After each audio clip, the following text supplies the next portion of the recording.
Hey, this week I am exhausted. We are on week 9 of The Artist's Way, and this chapter is recovering a sense of compassion. Julia talks about fear, about how blocked artists are not lazy, they're blocked, and how this self-flagellatory, calling yourself lazy, just gets in the way more.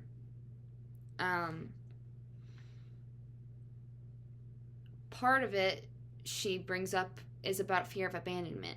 This fear has roots in childhood reality. Most blocked artists try to become artists against their parents' good wishes. Goes through that. I thought that was interesting. It didn't necessarily apply to me. I had pretty supportive parents, especially when I was younger. I think as I've gotten older, I'm not financially secure right now because I went to school for music, and my parents supported that dream of mine that didn't really come to fruition yet. Or at least not in the way I thought, not financially yet. Who knows, maybe one day, but I am exploring other routes at this point. But yeah, I've never had to deal with that. Making art was never an act of rebellion for me. It was just something that I've always just done, and it was mostly supported. My parents don't like all my songs. They're very honest, but I didn't relate, but I think it's interesting, and it probably is how things mostly go. Making any act of art entails the risk of separation and the loss of loved ones. I underlined that because I think that has to do a lot with the EP I have coming out. It's about more of hometown instead of loved ones, but having to discover something means you have to leave something else behind. And then I put, surprise, being nice to yourself will pay off in your artist life. Because this is still just going through, don't shit talk yourself, basically. Parenting oneself, really. Fear is what blocks an artist. And this is a really good reminder. Call fear by its right name. Call it fear, don't call it laziness. The next bit was enthusiasm. And this has been it didn't really hit me when I first read it, but throughout this week I've really been thinking about this. It takes so much discipline to be an artist, is what we're told. You really have to discipline yourself, set that schedule, practice even when you don't want to. And then when somebody's like, oh, wow, that must be so hard, it's like a temptation, a seduction. It'd be like, wow, I'm an artist. I'm so tortured because I have to do this. I wake up every morning and I write. Discipline is rooted in self-admiration, and that's what Julia gets into. She said, think of discipline as a battery, useful but short-lived. We admire ourselves for being so wonderful. The discipline itself, not the creative outflow, becomes the point. And that was really interesting. And then she goes on, I'm just going to make a synopsis of this instead of, I underlined a bunch in this chapter. But she basically goes into talk about how all of those great writers and musicians and filmmakers, everybody who got up at the break of dawn and worked on their art all day, they weren't doing it out of discipline. They were doing it out of enthusiasm. They wanted to do it. They wanted to spend their whole day doing it. And so being enthused about the work is the point. Doing something that makes you enthused is the point. This week I didn't feel that enthused. I wrote some songs while I was driving, and I love to do that because there's no instrument. You just have to sing. I wrote a whole song while I was driving. I ended up putting piano to it, but I wanted to do more music stuff this week. But I've been very enthused about different things, so I'm kind of letting myself explore that. I love working out. It's my addiction right now.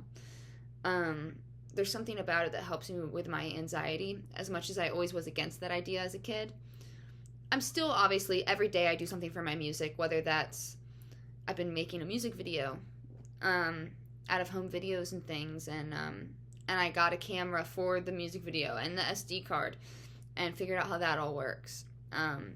I've applied for a couple different things. I've practiced every day still, just practicing my songs for the show coming up. And tonight I'm practicing vocal runs because I want to get better at that. So I'm enthused to do those things too, but it's been kind of half an hour at the end of every night, which doesn't really feel like much compared to what I usually am enthused to do. Ooh, oh, I have a bitey cat down here. Bitey kitty. And then I wasn't into the rest of this. Talking about creative U-turns. To be honest, I don't want to talk about this. It's just like when you're about to finish something and you change your mind. I don't really do that. I didn't really relate to that. Blasting through blocks. There was a task where we had to list our resentments about the project. The second part was list any fears about the project.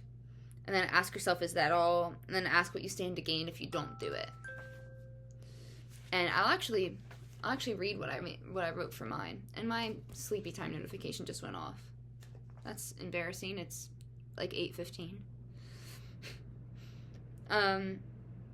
So Kennedy, when you watch this back at 25, you did go to bed around 8:15 every night. So my resentment with my EP. I resent that I had to forfeit some of the quality to release it. I couldn't afford anything fancy, and I'm afraid that that lower lo-fi quality couldn't do the songs any justice. 2, I'm resentful that I pitched my songs to this indie label and they thought my songs needed more writing done, like edits, after I really thoroughly went through with a fine-tooth comb for months, you know. I'm resentful that the EP took so long to make. And my fears are that no one's going to listen, that I'm going to credit somebody incorrectly. I'm afraid I won't make any playlists, and I'm afraid that people will make fun of me for it. Like, that's always a fear, you know? And it's happened. Like, when it happens, I actually don't care that much. But it is slightly embarrassing to put yourself out there. And this whole EP is like New Jersey, New Jersey, New Jersey. But whatever. What I stand to gain if I don't release it, no one will be able to have any opinion about it. So that'd be cool. And then the end is like you make a deal with the creative force, like your creative God, like God. Like, I'll take care of the quality, you take care of the quantity. Or I'll take care of the quantity, you take care of the quality. And I'm actually resentful about that because, damn, like, could you get me a little bit better quality? Because I feel like this shit could have been a lot better. But it's the best I can do right now, so there's that. The check-in. How many days this week did I do my morning pages? Like 3 out of the 7 days. It's been rough, and to be honest, I've been falling off because I've been really trying to, like, take care of my body better. I'm starting to feel passionate about, like, what I'm eating and what I'm doing physically, at least, like, this week and a little bit of last week, and it feels like it's hard to do it all, and, like, it feels so, I'm just, like, exhausted. I'm beat. I don't know how I'm gonna wake up early enough to do morning pages every morning, and then make sure I have a balanced breakfast and get out the door by 7:30 at the same time. Maybe some people can do that easily. It's been really hard for me, because I'm up late practicing. But excuses are excuses. It's time to put in the work. 3 is better than none, but I'm going to aim for 4 or 5 this week and start getting back up there. Oh, he's so cute, that kitty.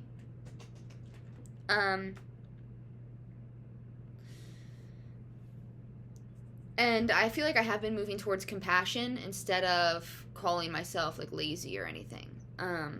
Like, just now, I'm also considering about all the other things I'm doing. So just because I haven't recorded vocals like I've been really meaning to this week, doesn't mean I haven't done anything. Like, I worked with a friend on a song that I'm featuring on. I'm very excited for it. I practice every night. I'm practicing reading music a couple times a week. And I'm fitting in physical activity and, like, other things I'm interested in and working out. So it'll come together, you know. Did I do my artist date this week? Yes. I went to this place called Oddball Vintage in Absecon, I think. And it was awesome. My friend Sarah recommended it after I recorded vocals at her place. And I felt so inspired to decorate my house. I didn't get anything for this room, which is something I actually want to do soon. Decorate this room more. but I bought a ceramic mug that's like not mug, a ceramic mushroom, and you open the top and it's a sugar container. And then I got one of those red kitty clocks with big eyes and the tail. And then I got a George Jones vinyl that was like $5. And I got, what else did I get? I think that's it. But it was like, just the whole store was cool. I loved this vintage dress I saw, but I didn't want to buy it. But I've been really into vintage dresses, so I should probably go back. I had a lot of fun. It felt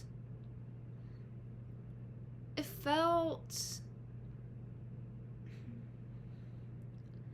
trying to think about the word, because the question is, how did it feel to do it?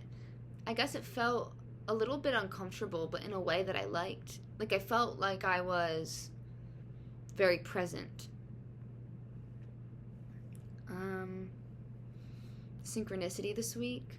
Yeah, I've been really into vintage dresses. I've been, like, on Pinterest, like, pinning all these vintage gowns. And then I went to Oddball Vintage and I saw so many. And it was like the universe being like, look at all these vintage dresses for you to look at. And so I did. And I didn't buy any, like I said, because I don't think that was the point. I think the point was to, like, enjoy myself and look at things I like.